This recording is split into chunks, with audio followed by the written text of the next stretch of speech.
Assalamualaikum warahmatullahi wabarakatuh. Menyambung dari yang saya sampaikan di Google Meet tadi, ini adalah pengantar untuk materi bab 2, yaitu tentang langsung ya aliran-aliran ilmu kalam. Ini lebih langsung ke firqah atau kelompok-kelompok yang memang itu muncul atau yang dikategorikan dalam kelompok-kelompok aliran ilmu kalam gitu ya. Ini untuk ilustrasi yang berikutnya itu ada satu nusa, satu bangsa, satu bahasa Indonesia. Ini menjadi sebuah ilustrasi bahwa memang perbedaan itu adalah sebuah keniscayaan atau sunatullah yang tidak bisa ditolak oleh siapapun, karena memang kehendaknya Allah seperti itu. Nah, gitu ya. Dan adanya perbedaan itu tentunya menimbulkan sekian manfaat begitu ya. Jangan di satu hal itu yang memang kita belum punya ilmunya itu untuk menilainya dengan nilai-nilai yang atau dengan pandangan-pandangan yang negatif. Contoh misalkan Anda boleh kritis, misalkan seperti ini, kenapa ya Allah menciptakan saya dan kakak saya atau adik saya itu nggak sama karakternya? Kenapa nggak dibikin sama aja, kan orang tuanya sama, genetiknya juga sama begitu. Tapi kenapa kok saya dengan keluarga saya yang lain, dengan anggota keluarga saya yang lain punya perbedaan? Nah, kalau pertanyaannya model seperti itu kayaknya ini ngomong kayak ya, itu sepertinya gitu ya. Kita nggak terima dengan apa yang menjadi kehendak Allah. Sedangkan dalam ajaran yang diberikan oleh Rasulullah itu tidak seperti itu gitu ya. Yang benar adalah ya kita menyikapi perbedaan itu dengan semaksimal mungkin, sebijak-bijaknya, semampu kita begitu. Dan mencari, kalau sudah ada perbedaan ya kita cari persamaan, jangan kita peruncing perbedaan.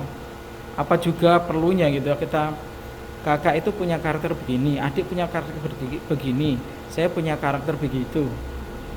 Terus pertanyaan berikutnya, masuk ya masih mengapa saja begitu ya. Atau kalau ada orang jatuh ya misalnya, loh kenapa kok jatuh? Pertanyaannya lebih bijak itu ya, jangan mengapa, wong karena sudah terjadi, oh nyatanya memang jatuh begitu. Pertanyaan yang mungkin lebih naik sedikit adalah bagaimana dia sampai bisa jatuh, apa yang menyebabkan dia jatuh, sehingga kalau sudah kita ketahui penyebabnya, maka itu menjadi sebuah pelajaran berharga bagi kita untuk tidak mengikuti atau mencontoh. Mungkin seperti itu ya. Jadi ilustrasinya seperti itu.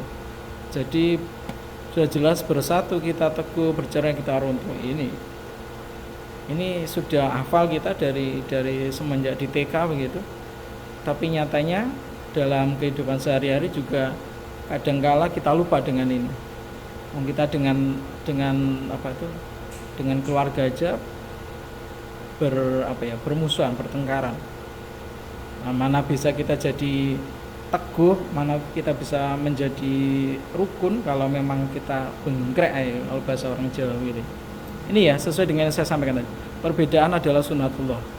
Kalau bahasa ilmiah populernya adalah sebuah keniscayaan, tetapi bukan untuk perpecahan. Nah, ini memang tidak untuk kita gaungkan, kita rame-rame, wah kita punya perbedaan dengan agama Hindu, dengan agama Kristen. Ya memang beda. Konsep akidahnya memang beda. Tapi sisi yang lain, mereka juga warga negara Indonesia, mereka juga umat manusia, yang itu perlu juga kita kita bersatu dalam kerangka persatuan basyariah. Ada ukhuwah, kan ada ukhuwah itu kan, ukhuwah watoniyah, ukhuwah islamiyah, ukhuwah insaniyah, ada ukhuwah basyariah. Nah, itu ukhuwah basyariahnya ya, yaitu kerukunan antar umat manusia begitu. Baik, di sini itu materi ini akan lebih detail kepada ini ya. Ini kalau kita ngomong ke kompetensi dasarnya, menghargai keragaman. Terus mengamalkan sikap tanggung jawab dan menghargai perbedaan. Ini untuk sikap sosialnya. Untuk spiritualnya, menghargai keragaman nilai-nilai. Oke. Untuk yang pengetahuan, pengetahuan ini bisa kalian kunci ya, bisa kalian pahami kalau yang namanya KD3 diawali dengan 3 itu berarti nanti bisa itu bermakna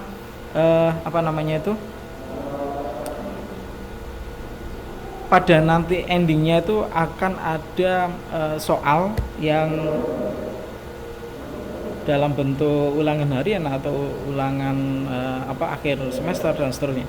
Ini pengetahuan ya.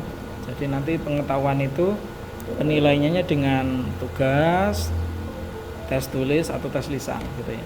Untuk 4 itu berarti KI 4 berarti tentang keterampilan menyajikan hasil. Nah, ini mau tidak mau ini ada konsep diskusi, ada konsep presentasi. Nanti akan saya sampaikan menyusul tentang pembagian kelas begitu ya. Pembagian kelompok dari ini ya. Nanti analisa, menyajikan dan seterusnya. Indikatornya ini bisa nanti ini Anda baca juga secara detail, ini akan saya sampaikan di classroom kalian begitu ya. Peta konsepnya. Nah, ini ya seperti yang saya singgung di awal atau yang kita kaitkan dengan materi yang sebelumnya, bahwa cikal bakal adanya perbedaan aliran kalam itu kan mulai dari ini ya, Khawarij, ada Syiah. Ini melingkar begini, ke kanan begini ya, searah jarum jam. Nanti terakhirnya ada di Ahlus Sunnah wal Jamaah. Loh Pak, terus konsep kita hari ini apa Pak? Kita hari ini ada di sini ya, di Ahlus Sunnah wal Jamaah ini. Ada Asy'ari, ada Maturidiyah. Loh berarti kita itu juga hasil dari peristiwa kalam, peristiwa tahkim Pak. Ya memang kita tidak bersentuhan langsung dengan peristiwa tahkim gitu ya. Tapi dampak dari tahkim itu kan akhirnya sekali lagi kita kembali ke teori dasarnya, bahwa tahkim itu adalah cikal bakalnya munculnya atau hal yang menyebabkan nanti akan adanya perbedaan pendapat di kalangan kelompok-kelompok yang ada itu. Ini mulai dari Khawarij, Syiah. Syiah itu berarti dulunya kalau ditarik ini lurus dengan Sayyidina Ali, dia pengikut setianya yang sampai hari ini masih ada juga begitu ya. Ada Syiah. Ada Khawarij yang itu keluar dari barisan Sayyidina Ali dan juga menentang Muawiyah, yang endingnya melakukan rencana pembunuhan terhadap tokoh yang terlibat di dalam tahkim. Baik. Yang hari ini sepertinya menjadi sebuah komunitas besar dalam Islam itu ya, Ahlus Sunnah wal Jamaah, ada Syiah. Untuk yang lainnya memang tidak muncul dengan nama itu, tapi cara pandangnya, pola pikirnya itu ada yang hampir sama dengan Khawarij, dengan Syiah, Jabariyah, Qadariyah, Mu'tazilah, seperti itu ya. Tapi yang sekali lagi yang muncul di kehidupan nyata hari ini itu ini yang memperkamili Ahlus Sunnah wal Jamaah, Syiah. Kita ada di sini. Kita dengan Syiah bermusuhan Pak? Enggak. Mereka semuanya juga saudara kita ya, sama seakidah begitu ya. Hanya saja mungkin ada perbedaan. Itu tadi kembali ke awal.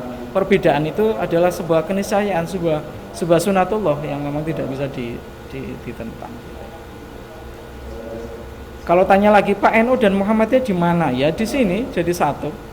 Maka kalau Anda yang ada di keluarga besarnya NU atau keluarga besarnya Muhammadiyah, enggak usah bertentangan begitu. Karena sama-sama juga berhaluan Ahlus Sunnah wal Jamaah. Selesai. Gitu ya. Kalau ada yang memang enggak sama, kok beda Pak ya cara dan seterusnya. Ya sudah. Yang penting kita tidak bisa menolak itu sebagai perbedaan gitu ya. Jadi kita terima. Oke. Kira-kira pengantarnya seperti itu. Nanti otomatis beberapa ini kelompok ini akan menjadi peta konsepnya akan menjadi otomatis menjadi beberapa kelompok. Jadi Anda akan saya bagikan ke dalam beberapa kelompok kecil gitu ya. 1 2 3 4 5 6 7, sekitar 7. Kalau ini nanti ada Asy'ari Maturidiyah mungkin bisa lebih spesifik, mungkin bisa menjadi 8 begitu ya. Nanti akan silakan dipantau aja di classroom kalian. Terima kasih anak-anak, itu sekedar pengantar dari saya untuk kalian belajar selanjutnya bisa belajar mandiri tentang materi-materi aliran-aliran ilmu kalam. Terima kasih. Salam sehat selalu ya, sehat iman, sehat imun, sehat dan aman insyaallah. Terima kasih. Assalamualaikum warahmatullahi wabarakatuh.